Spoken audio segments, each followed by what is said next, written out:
Chapter 9 ममता। इस chapter के लेखक हैं जयशंकर प्रसाद।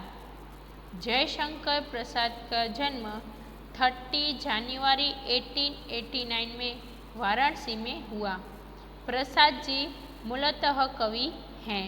उन्होंने नाटक, कहानियाँ, निबंध और उपन्यास भी लिखे। उनकी रचनाओं में मुख्य रूप से भारत की ऐतिहासिक संस्कृति की झलक मिलती है। उनके प्रमुख नाटक हैं चंद्रगुप्त, शंकरगुप्त, ध्रुवस्वामिनी, कामायनी। उनका सुप्रसिद्ध महाकाव्य है। उनका निधन 14 जनवरी 1937 को हुआ था। तो जयशंकर जी है वो भारतीय संस्कृति में अतिथि को देवता के तुल्य माना जाता है। उसके धर्म और जाति पर ध्यान दिए बिना उसका स्वागत करने के लिए कहा गया है। इतिहास के आधार पर लिखी गई जयशंकर प्रसाद की इस कहानी का प्रमुख सूत्र है अतिथि देवो भव। कहानी की मुख्य पात्र ममता इसी भावना का अनुसरण करती है। उसका त्यागमय आचरण हमें प्रभावित किए बिना नहीं रहता। तो जयशंकर प्रसाद द्वारा रचित इस कहानी की नायिका ममता है। तो इसके बारे में ये पूरा जो डिटेल है वो स्टोरी इस कहानी के बारे में ही बताया गया है। ये आपको नीचे चित्र दिखाई दे रहा है। फिर इसके आगे ये पूरी कहानी है वो हम आगे जाके देखते हैं आगे चैप्टर में। रोहतास दुर्ग के प्रकोष्ठ में बैठी हुई युवती ममता शोण के तीक्ष्ण गंभीर प्रवाह को देख रही थी। मन में वेदना, मस्तक में आंधी, आंखों में पानी की बरसात लिए वह विकल थी। यानी तो पहला तो था रोहता दुर्ग के प्रकोष्ठ यानी जो हम भवन बोलते हैं ना, भवन का फाटक के पास वाला जो कमरा बोलते हैं, भवन के फाटक का पास वाला कमरा, उसमें वो बैठी हुई थी। फिर शोण यानी कि वो नदी का नाम है। शोण एक क्या है? नदी का नाम है। तीक्ष्ण यानी तेज, गंभीर यानी गहरा प्रवाह को देख रही थी। जो प्रवाह बहाव, जो प्रवाह जाता है ना बहाव, उसको वो देख रही थी। मन में वेदना, मस्तक में आंधी थी। मन में वेदना थी यानी वेदना यानी पीड़ा, दुख, और आंखों में पानी की बरसात लिए वह विकल थी। विकल यानी व्याकुल हम बोलते हैं ना, वो विकल थी। वह रोहतास दुर्ग के मंत्री चूड़ामणि की एकमात्र, वह रोहतास दुर्ग यानी किला हम जो बोलते हैं, रोहतास एक दुर्ग यानी किला, रोहतास किला है, उसके मंत्री चूड़ामणि की एकमात्र दुहिता थी। दुहिता यानी कि पुत्री हम जिसे बोलते हैं ना, दुहिता यानी पुत्री। उसके लिए कोई अभाव होना असंभव था, परंतु वह विधवा थी।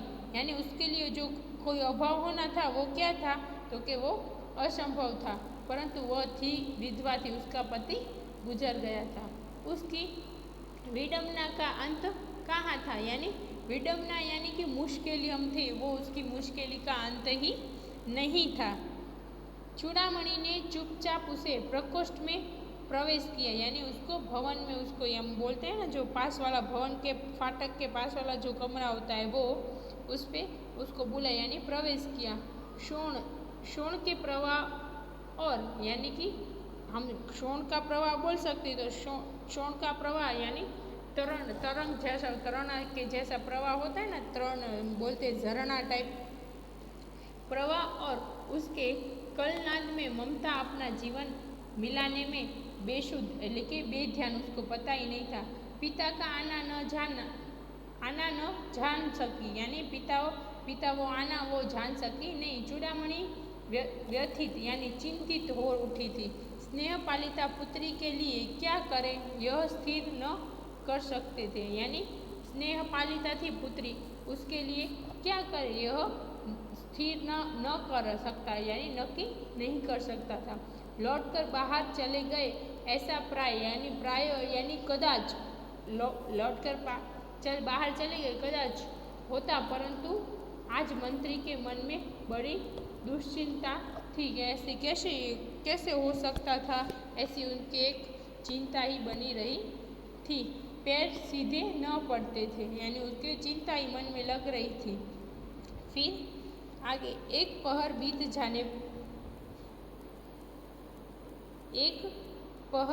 जाने पर वे फिर ममता के पास आए, यानी एक पहर यानी सवार दिवस, एक दिन निकल गया, फिर दूसरे दिन वह आए, ममता के पास आए। उस समय उनके पीछे 10 सेवक चांदी के बड़े थालों में कुछ लिए खड़े थे, यानी उसके 10 सेवक थे, वो कुछ चांदी के थालों में कुछ लेके आए थे। कितने ही मनुष्य के पद शब्द सुन ममता ने घूमकर देखा, यानी इतने मनुष्य के पग की आवाज़ सुनकर, पद शब्द यानी पग के जो आवाज़ होते हैं ना, वो सुनकर उसने घूमकर देखा। मंत्री ने सब थालों को रखने का संकेत दिया, यानी मंत्री ने बोला ये सब थाल, सैनिकों को बोला अब ये सब थाल रखो। अनुचर थाल रख कर चले गए। अनुचर यानी कि सेवक थाल रख कर चले गए। ममता ने पूछा यह क्या है पिताजी, यानी ममता ने पूछा कि पिताजी यह आपने क्या लेके आए हो? तो तेरे लिए बेटी, तो उसको बोलता है पिताजी बोलते यह तेरे लिए उपहार है, उपहार यानी भेंट। कहकर चूड़ामणि ने आवरण उलट दिया, यानी जो हम कपड़ा बोलते हैं ना, आवरण उलट दिया। तो वो थाल होता है, तो थाल के ऊपर जो कपड़ा होता है ना, कपड़ा ढक देते हैं, वो आवरण यानी ढका हुआ वस्त्र, पर्दा, कुछ भी कह सकते हैं। स्वर्ण का पीलापन उस सुनहरी संध्या में विकीर्ण होने लगा था, यानी कि फैल जाने उसका मन उसमें चला गया था। ममता चौंक उठी, यानी आश्चर्य में पड़ गई। इतना स्वर्ण, यानी इतना क्यों? यहाँ कहाँ से आया? ये कहाँ से आया इतना सब? तो चुप रहो। तो उसके पिताजी बोलते हैं चुप रहो ममता, यह तुम्हारे लिए, क्योंकि वो आश्चर्यचकित हो गई थी। फिर उसको बोलने के चुप रहो ममता, यह तुम्हारे लिए। तो क्या आपने शत्रु का उत्कोच स्वीकार कर लिया, यानी रिश्वत, आपने जो हम रिश्वत लांच हम बोलते हैं ना, उसको आपने क्या स्वीकार कर लिया आपने? ऐसा ममता बोलती है। उत्कोच यानी रिश्वत लांच हम देते हैं, वो स्वीकार कर लिया पिताजी, यह अनर्थ है, यानी बहुत बुरा है, अर्थ नहीं है, ये अनर्थ है, अर्थ नहीं है, लौटा दीजिए पिताजी, आप ये सब लौटा दीजिए। हम लोग ब्राह्मण हैं, इतना सोना लेकर क्या करेंगे? तो वो बोलते पिताजी, आप, ममता बोलती कि आप इसे लौटा दीजिए, हम ब्राह्मण हैं, इसका इतने सोने का लेकर क्या करेंगे? तो फिर इस पत्नोमुख प्राचीन सामंत वंश का अंत समीप है बेटी, यानी विनाश हम जो बोलते हैं ना, वो हमारा कुल जैसा होता है। इस पत्नोमुख का प्राचीन सामंत यानी कि प्राचीन यानी जूना, सामंत यानी ब्राह्मण वंश का यानी जूना, ये विनाश होने वाला, पत्नोमुख यानी विनाश होने वाला है, प्राचीन यानी जूने पुराने, जो ब्राह्मण वंश है उनका अंत नजीक ही आ रहा है बेटी। किसी भी दिन शेरशाह रोहतास दुर्ग पर अधिकार कर सकता है, यानी किसी भी दिन शेरशाह राजा है वो रोहतास दुर्ग पे, यानी रोहतास दुर्ग किला है ना, उस पे वो अधिकार कर सकता है। उस दिन मंत्रित्व न रहेगा, यानी उस दिन मंत्री पद हमारा रहेगा नहीं, तब के लिए बेटी, तब हमें यह सोना काम आएगा, तो तब के लिए संभाल के रखना। हे भगवान, विपद के लिए इतना आयोजन, तो ये संकट के लिए इतना, आपने इतना सब सोच लिया कि विपद यानी संकट के लिए आपने इतना सब सोच लिया। परम पिता की इच्छा के विरुद्ध इतना साहस, यानी परम पिता यानी हमारे दादा होते वो, इसके इच्छा के विरुद्ध हम इतना साहस कर सकते हैं। पिताजी, क्या भीख न मिलेगी? आप क्यों इतना अभिषेक ले रहे हैं? क्यों हमें कोई भीख नहीं देगा? वो तो हमें कोई भी दे देगा। क्या कोई हमें 2 मुट्ठी अन्न न देगा? क्या कोई हमें अन्न देगा? नहीं देगा, ऐसा तो नहीं हो सकता, यह असंभव है, यानी अशक्य है ये तो। फिर दीजिए पिताजी, मैं काँप रही हूँ, यानी आप पिताजी ये वापस लेके जाइए, मैं काँप रही हूँ, यानी गुस्से, वो उसको, मुझे गुस्सा आ रहा है, इसकी चमक आँखों को अंधा बना रही है, मुझे इतनी आँख में जैसे ऐसा मुझे लग रहा है कि मुझे ऐसा कुछ दिखाई नहीं दे रहा है, मुझे वो अंधा बना रही है। फिर आगे क्या होता है कह के चले गए। दूसरे दिन जब डोलियों का ताता यानी जो हम डोलिया बोलते हैं वो तो आपको पता है, ताता यानी समूह, यानी डोलियों का समूह आ रहा था।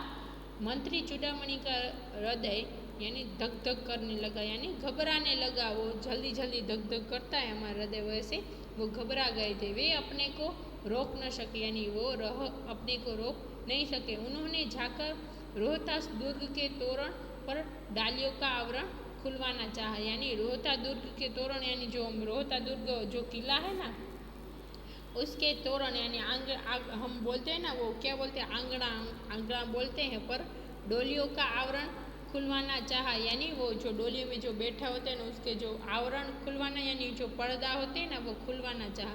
तो पठानों ने कहा यह महिलाओं का अपमान करना है। तो पठानों ने उन्हें क्या कहा कि यह आप महिलाओं का अपना अपमान करोगे, ऐसा पठानों ने बोला चूड़ामणि को।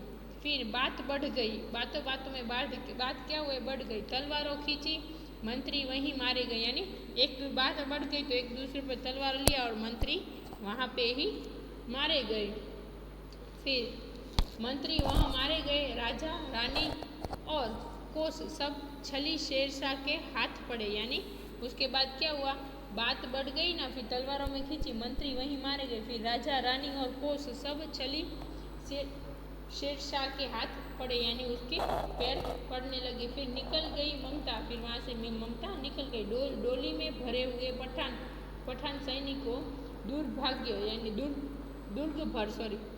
भर यानी पूरा किला में फैल गए, परंतु ममता कहाँ न मिली, यानी सब सैनिकों यानी पठान सैनिकों थे वो सब पूरी जगह पे ममता को ढूंढने लग गए, लेकिन ममता कहीं पे भी नहीं मिली।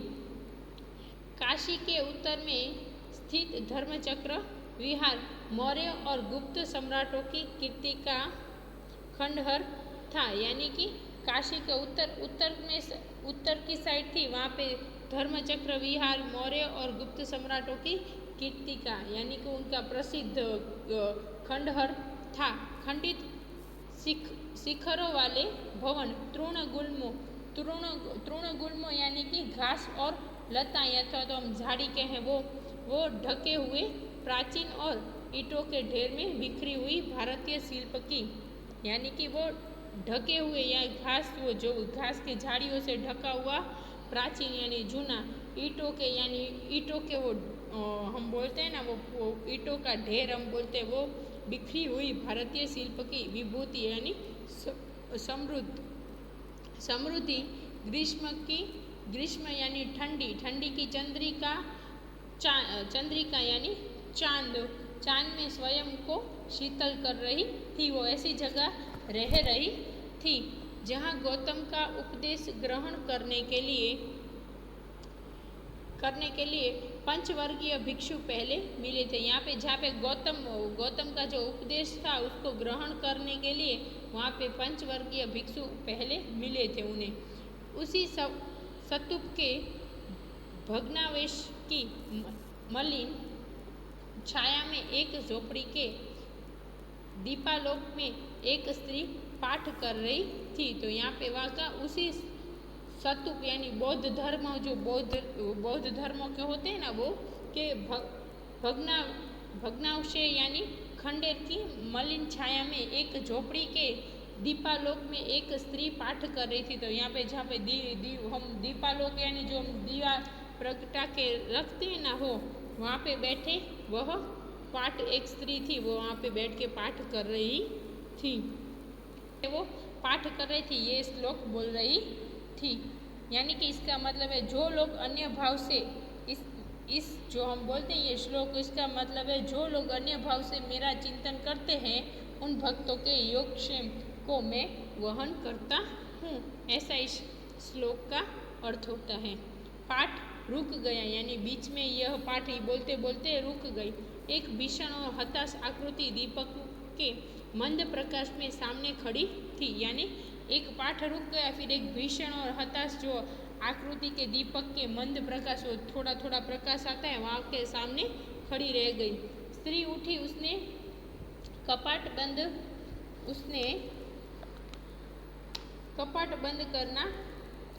बंद करना चाहा, फिर परंतु उस व्यक्ति ने कहा, माता मुझे आश्रय चाहिए, यानी उसको बोला कुछ कर लेंगे, लेकिन उस व्यक्ति ने बोला कि मुझे माता मुझे सिर्फ आश्रय चाहिए, यानी मुझे रहने के लिए चाहिए। तुम कौन हो? स्त्री ने पूछा। तो स्त्री ने उसे पूछा कि तुम कौन हो? तो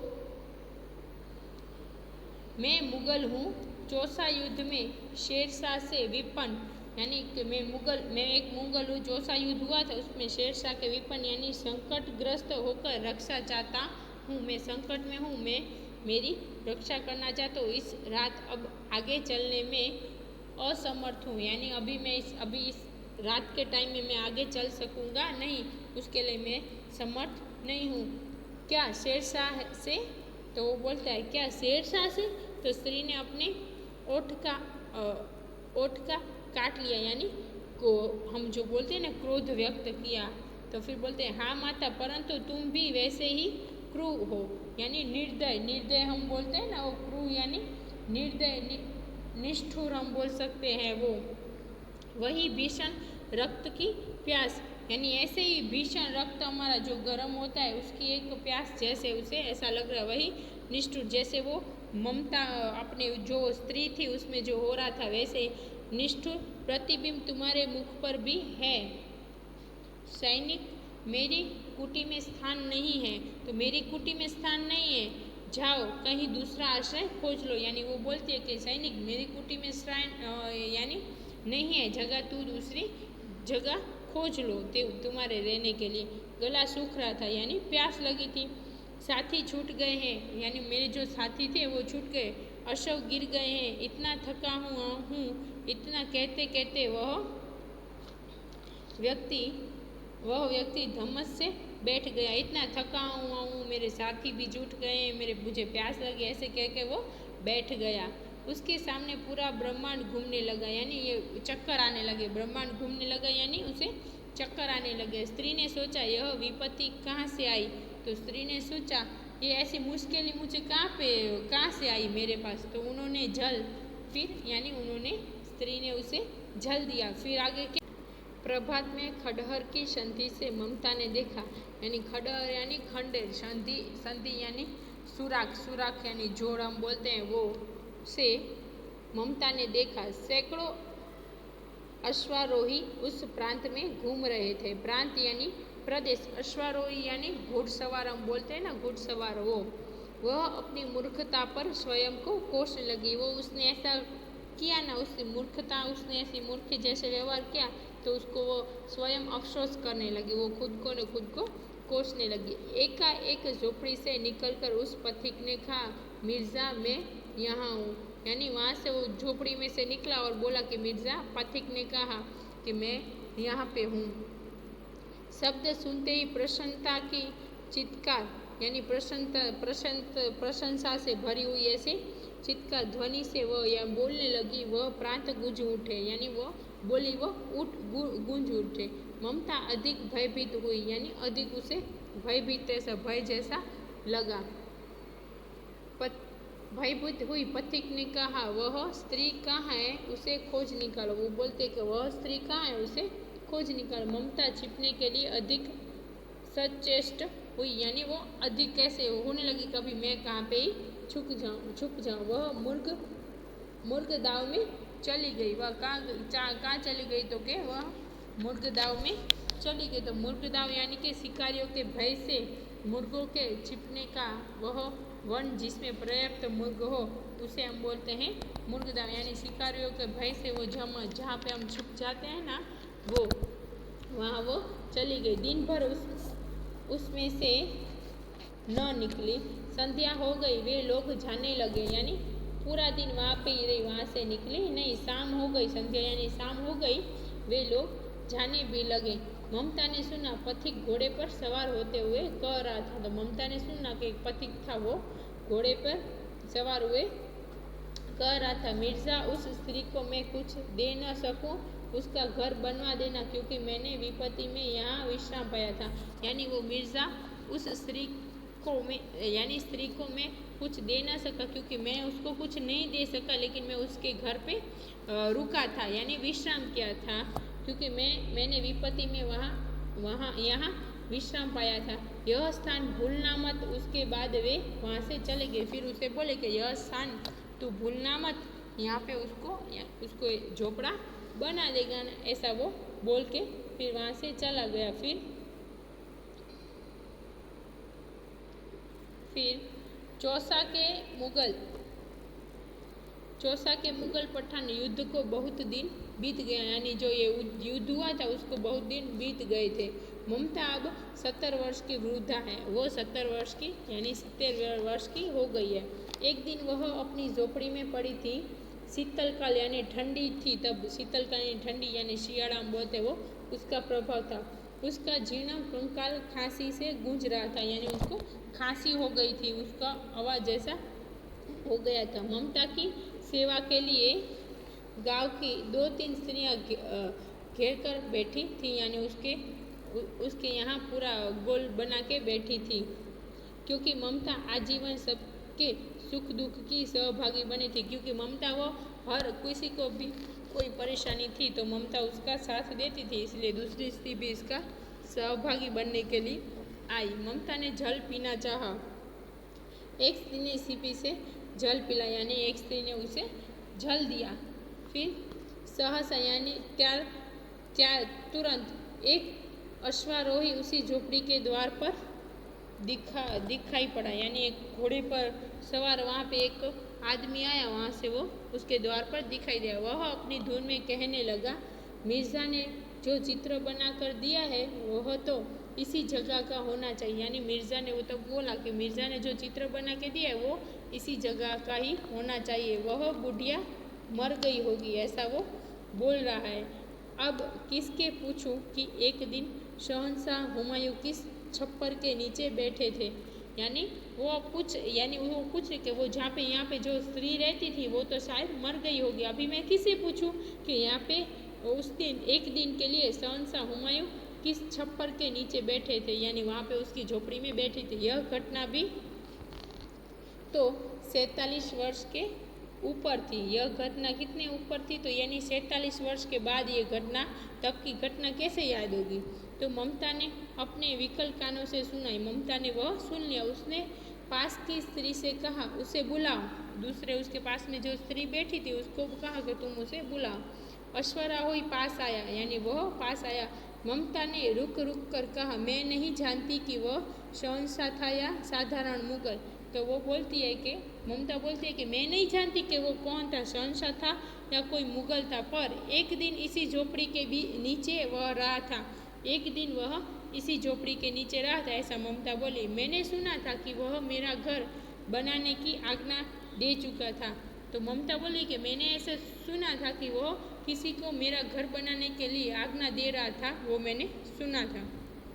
भगवान ने सुन लिया, यानी कि भगवान ने सुन लिया, आज मैं इसे छोड़े जाती हूँ। यानी भगवान ने सुना, आज मैं इसे छोड़े जाती हूँ। अब तुम इसका मकान बनाओ या महल। अभी मैं यहाँ पे छोड़ के जाती हूँ, अब तू इसका मकान बनाना चाहो तो मकान बनाओ और महल बनाना चाहो तो महल बनाओ। मैं अपने चिर विश्राम गृह में जाती हूँ, यानी मैं कहाँ जाती हूँ, चिर विश्राम गृह यानी स्वर्ग में जाती हूँ, ऐसा उन्होंने ममता ने कहा। फिर आगे क्या होता है, फिर उसके बाद बुढ़िया के प्राण पखेरु उड़ गए, यानी वह बुढ़िया गुजर गई।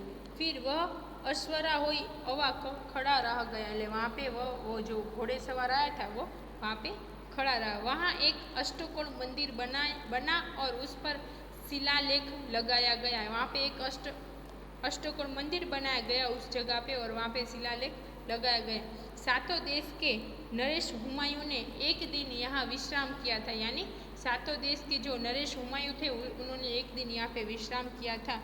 उनके पुत्र अकबर ने उनकी स्मृति में यह विशाल गगनचुंबी मंदिर बनाया, यानी उनके पुत्र थे अकबर, उन्होंने यह मंदिर बनाया था, पर उसमें ममता का कहीं नाम न था।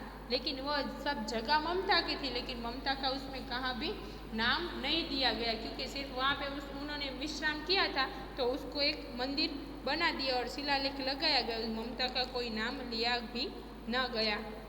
ममता ने भले उस आदमी की मदद की तो भी। फिर इस चैप्टर के शब्दार्थ है। प्रकोष्ठ यानी भवन के फाटक के पास का कमरा। तृण गुल्म यानी घास का समूह झाड़ी। तीक्ष्ण यानी तेज। प्रवाह यानी बहाव। वेदना यानी पीड़ा दुख। विकल यानी बेचैन। व्यथित यानी पीड़ित। दुहिता यानी पुत्री कन्या। विकीर्ण होना यानी फैल जाना। उत्कोच यानी घूस रिश्वत। प्राचीर यानी चार दीवारी। विभूति यानी समृद्धि प्रभुता। विपन्न यानी संकटग्रस्त। आतत्यायी यानी अन्यायी दूसरों को त्रास देने वाला। विरकत यानी खिन्न दुखी। मृगदाव यानी शिकारियों के भय से। मृगों के छिपने का वह वन जिसमें पर्याप्त मृग हो। जीर्ण यानी वृद्ध जर्जर टूटा फूटा।